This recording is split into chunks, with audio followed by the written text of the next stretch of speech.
My name's, it sounds funny when I go like that, but my name is Mulenga J. Mulenga. Then sometimes I would like to address myself as Bana Subilo, meaning mother to Subilo. So now it becomes names. Why I include the Bana Subilo to my introduction is most of my work now is being influenced by being a mother. So as I produce work, I'm mostly doing it for myself and also for my daughter. So I'm always looking for that link between being a mother and being a creative. Yes. Okay, so when I started actually, I thought I was a sculptor. Back in college, I was very good in sculpture, and of course, pictorial wasn't bad, but I just fell in love with sculpture. Unfortunately, there wasn't any photography amongst my subjects.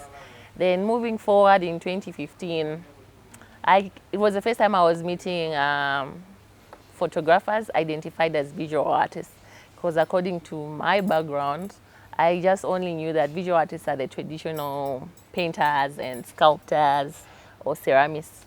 So I kind of fell in love with photography, although I'm very shy with the camera.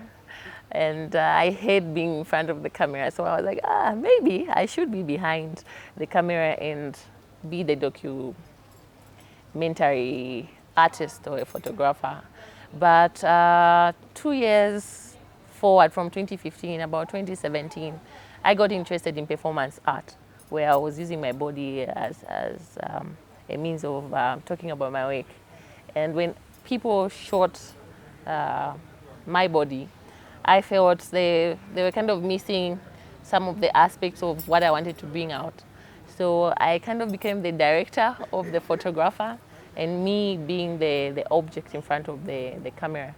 And from then on, fast forward, I met Kirsten. There was an advert on social media that you are coming to Lusaka to do a workshop. I just said, this is my chance. I don't have the technical skills, but I have the artistic background. I paint, I do sculpture, so why not just change the medium of expressing myself? And of course, whatever I did wasn't the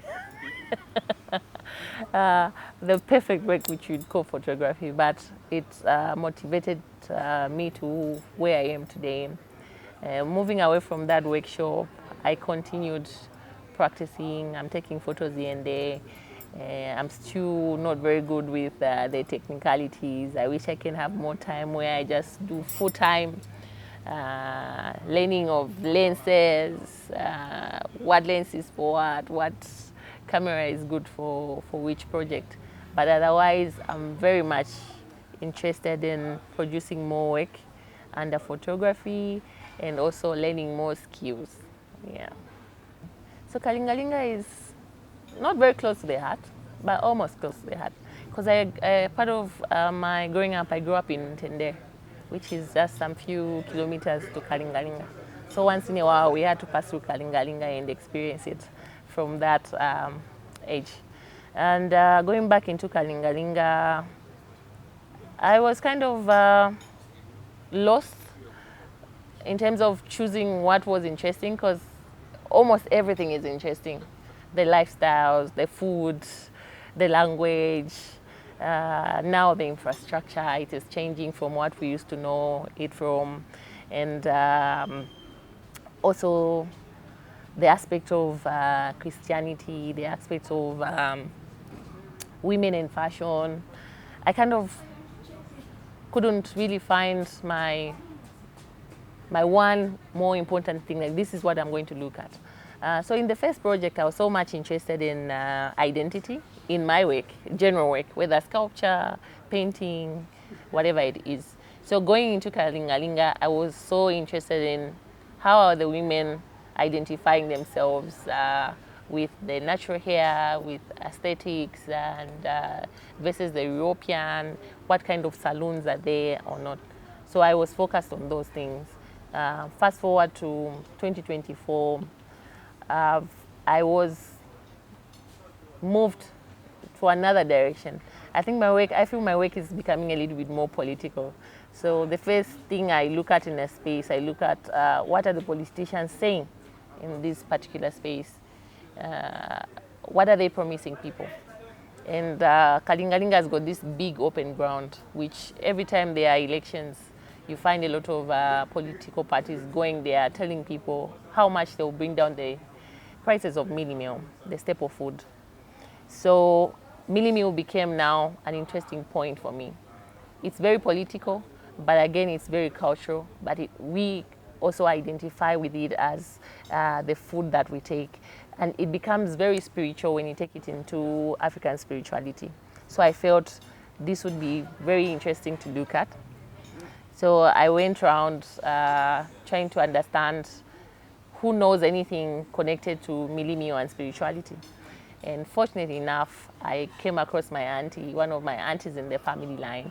And she just, upon reaching her home and having 2-3 discussions, she mentioned that, you know what, someone gave me some mealie meal and I was just wanted to protect it. And I was triggered. You want to protect it from what? And she's like, oh, you see, mealie meal is very expensive now. These politicians come, they promise that it will go down, and it's not going down.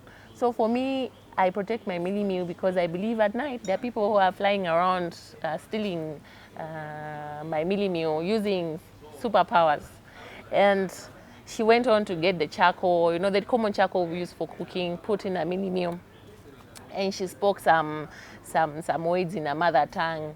The next thing she was saying a prayer and ending with amen, in Jesus Christ's name, amen.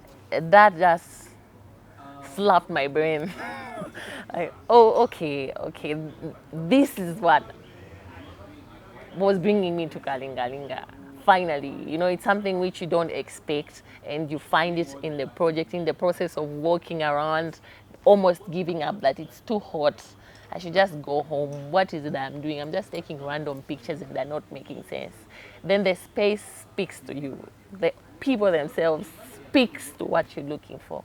So when Andrew spoke to my interest in politics, spirituality, African spirituality and Christianity and how they are being combined. So moving forward, I don't think this is the end. I still need to go back. And she mentioned there are so many rituals that combine Christianity and African spirituality, as well as in some ways they might be political. So yeah, there's a lot more to come. I'm a little bit scared that my mother will think I'm a spiritualist going forward. But I feel it is very important that it has come to that.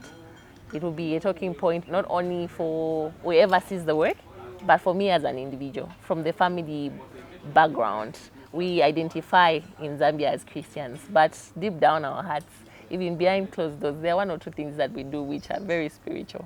Yes. Hey, we like a pregnant woman expecting a child and not knowing which gender when it comes to photography in the visual arts. First of all, we need the school system. I feel if it was there at university level, a lot of people are going to be trained. I might have been one of those people who are going to be trained. Not to be trained as broadcasters, but being trained as an artist who is using photography to produce their work.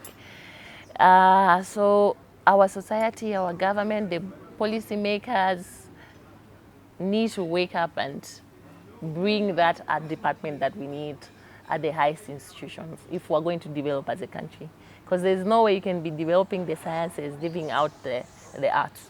So we need the infrastructure, we need the academia, we need the space. So infrastructure is school, as well as the space where to showcase these things.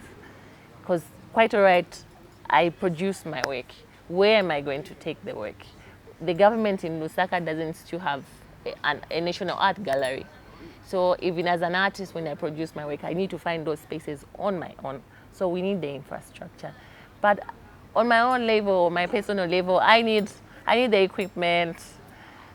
Social level, we need the material. We need, printing companies only know how to print banners in Lusaka, billboards. If you go there and tell them, I want to do a print using the traditional photography material, it's not there. So there's a lack of material for a few who have interest, for a few who've gone out and done photography elsewhere, coming back here, it's a big challenge for you to produce your photography. There are no dark rooms. If dark rooms are there, just know that the chemicals expired way back.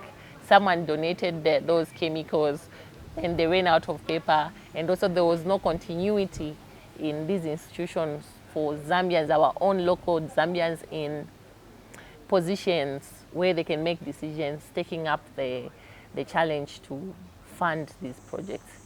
So that's what we need. I need a new camera as Mulenga. Yes. Thank you. Yeah.